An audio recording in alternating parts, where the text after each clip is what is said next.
Welcome to week 2 of our creative writing course. This week we're diving into how to develop ideas and find inspiration. Whether you're just starting out or looking to refresh your creativity, we'll explore ways to spark your imagination and get those stories flowing. So, what exactly is inspiration? It's really the spark that kicks off your story. Sometimes it hits you out of nowhere, and other times it slowly builds up. Everyone finds inspiration differently. Think about when you feel most creative. Maybe it's early morning, late at night, or while you're doing something else entirely. Understanding your own creative rhythm can really help. Ideas and inspiration come from many places. Memory, observation, imagination, emotion, media, even conversations can trigger creativity. What's fascinating is that inspiration often grows when two unexpected things come together. That mix can lead to something totally new and exciting in your writing. Let's look at the big picture of creative writing.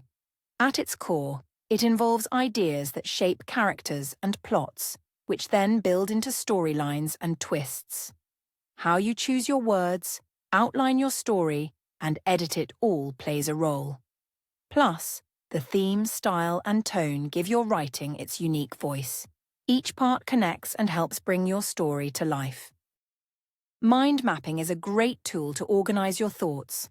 Start with one central idea, then branch out to related feelings, places, questions, or characters. Don't worry about making it perfect. Just let your thoughts flow freely on paper. This exercise can help you brainstorm and discover connections you might not have noticed otherwise. Try creating a mind map for your next short story or poem idea. Observation and imagination work hand in hand in writing. Observation lets you notice details about the world around you, while imagination transforms those details into creative ideas. Think of observation as your magnifying glass, and imagination as the light bulb that turns what you see into something new and original for your writing. Writers are natural observers, paying attention to people, sounds, and scenes around them. The magic happens when you blend what's real with what you imagine. To practice this, try inventing a character inspired by someone you noticed recently. This exercise helps you bring authenticity and creativity together in your writing. Let's take a moment to reflect. Where do your best ideas usually come from? Did anything surprise you during the exercises today? And which technique did you find most helpful? Thinking about these questions helps us understand our creative process better and find ways to keep improving.